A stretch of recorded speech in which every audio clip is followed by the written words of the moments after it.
I had just moved into a quiet neighborhood, eager for a fresh start.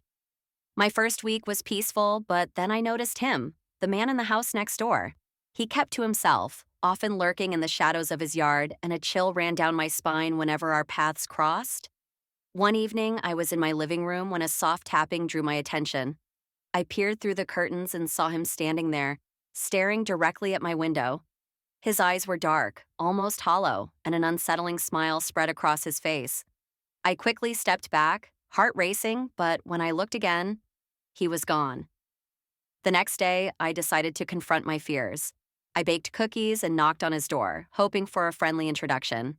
No answer. The door creaked open slightly, revealing a dark hallway. I hesitated but called out, "Hello? I'm your new neighbor." Just silence.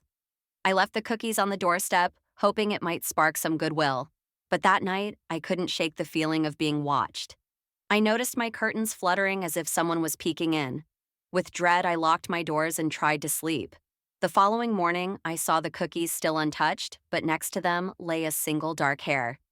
It wasn't mine. Panic bubbled up inside me as I recalled the man's intense gaze. My gut told me he was hiding something, but I needed proof. I decided to call the police, but as I dialed, my phone buzzed. A message from an unknown number read, "I see you." My heart sank. I looked out the window, and there he was, standing in his yard, grinning. I hurriedly called the police, my hands trembling, and reported everything. They assured me they'd send someone over, but when the officers arrived, they knocked on his door and received no response. Frustrated, they left. That night, the tapping returned. I lay in bed, paralyzed by fear. The tapping turned into scratching. It was coming from my window. I dared to look, and there he was, pressing his face against the glass, his smile wider than ever. In a panic, I ran for the front door, but it swung open before I could reach it. He stood there, holding the cookies with a voice as cold as ice.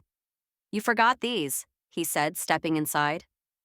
The last thing I remember was the echo of his laughter as darkness enveloped me.